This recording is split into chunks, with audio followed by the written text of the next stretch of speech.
At Watches and Wonders Geneva 2025, Grand Seiko debuted its second Evolution 9 Tenograph watch, at least the second ever regular production model available worldwide. But is this new SLGC 007 better than the OG SLGC 001? Is the Tenograph still too big and bulky? Let's run through it all together. The SLGC 007, when compared to the original SLGC 001, is an identical watch, the only exception being its new snow blue dial, which we'll get to in a bit. Kicking things off with the case, it's once again forged in Grand Seiko's robust yet lightweight high-intensity titanium and measures 43.2mm in diameter, 15.3mm thick, and 51.5mm lug to lug. These are certainly sizable numbers, but in my personal experience wearing a Tenograph for a few months, I definitely noticed there is a welcome difference between how the dimensions read and how they wear.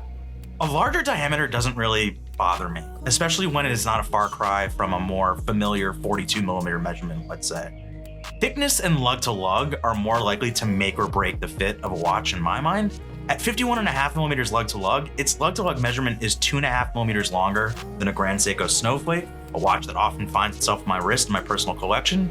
That's just a little over a millimeter on each side of the lugs. Now, I would never diminish extra millimeters as nothing. Watchmaking is a game of millimeters after all. They more often than not make a world of difference, but with the subtle case camber and curvature of the Tentograph's Evolution 9 case, it honestly wears smaller than you would perhaps initially expect. It's a big watch, but not too big. The thickness is where you notice a bit more of an overpowering presence, but I found the 15.3mm thickness manageable and never had any issue getting the watch out from under my dress shirt sleeves. Would I prefer the watch to be 40mm in diameter, less than 15mm thick, and less than 50mm lug to lug? Absolutely. But I have to stress that my wear experience was nothing short of very pleasant. Definitely don't knock it until you've tried it on.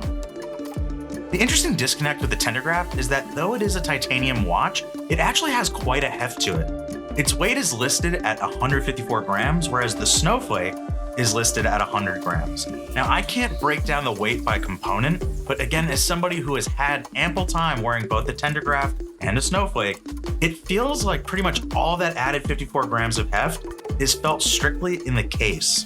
Were you to articulate just the bracelet in your hand, it would feel as light as you would expect titanium to feel. But holding the case of the watch, it almost begins to feel like a stainless steel watch in weight. This is likely due to the sizable modular chronograph caliber within, but getting to the point, what this translates to is something that feels very ergonomic and centered on the wrist. All of the gravity, all of the heft of the watch feels distributed right in the center of your wrist while worn. And in my opinion, this makes it really feel great on the wrist. Just to ensure we've ticked all the case boxes before we move on, the SLGC 007 is expectedly very handsomely Zaratsu finished. It is 100 meters water resistant with a screw down crown. Normally, I would never think to swim with the chronograph.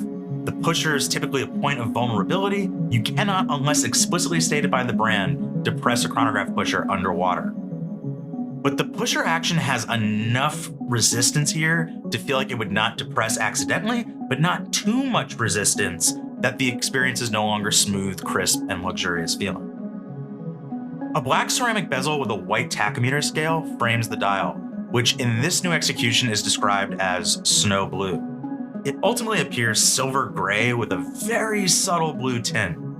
Not only is the dial color different, the chronograph counters this time around contrast the broader Mount Iwate pattern dial executed in black, creating the so-called panda aesthetic watch collectors enjoy.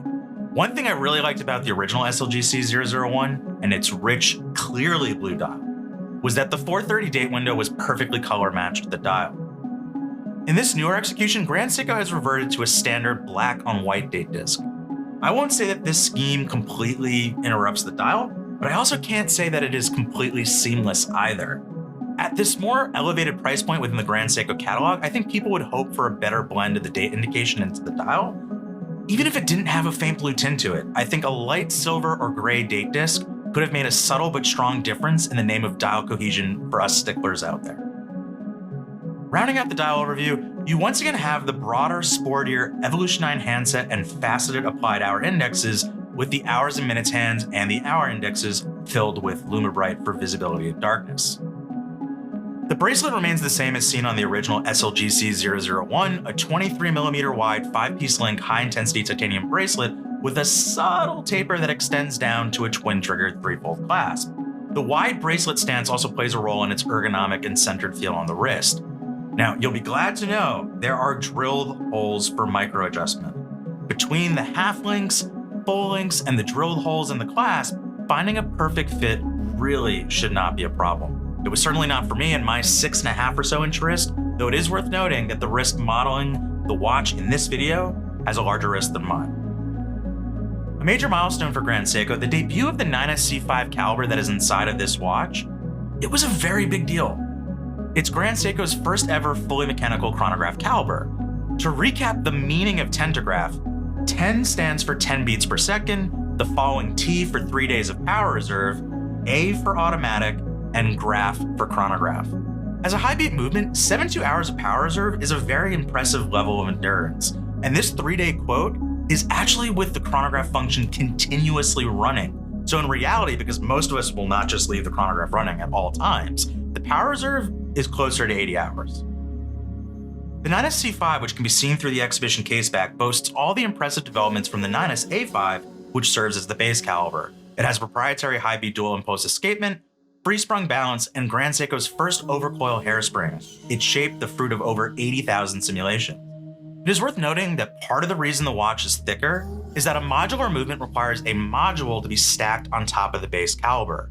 In terms of its wider diameter, it's Grand Seiko's sense of perfectionism that is at fault here. Grand Seiko designed the pushers, despite the modular movement, in perfect alignment with the crown, and the system that makes this possible adds a tad more width and diameter. To be clear, when you have a modular movement, it's on top, and therefore the pushers are typically higher than the crown. They've done a workaround, they've made a system for it so that it's in line. Aesthetic perfection, what can you say? To answer my earlier question though, I still think the original blue dial is my favorite.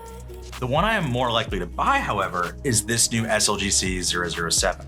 I just have too many blue dials in my collection, and I no longer have a panda dial in my collection, so I think I'm pretty keen on having the SLGC 007 be the watch that brings a panda dial back into my wear roster. Now, with the tariffs in America, there has been a price increase recently rolled out across the Grand Seiko lineup. Therefore, the SLGC 007 tentograph, once $14,100 US, is now $14,700 US.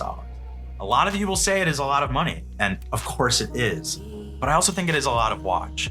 Despite my testimony, I know some of you watching this will find the larger size hard to metabolize, but I'm telling you, as somebody who's had a tentograph on a very extended loan, it wears very comfortably, looks great, and is driven by a caliber packing some very serious watchmaking under its belt. And with its diamond cut beveled bridges, striping, and river-inspired architecture, it's a very handsome caliber as well.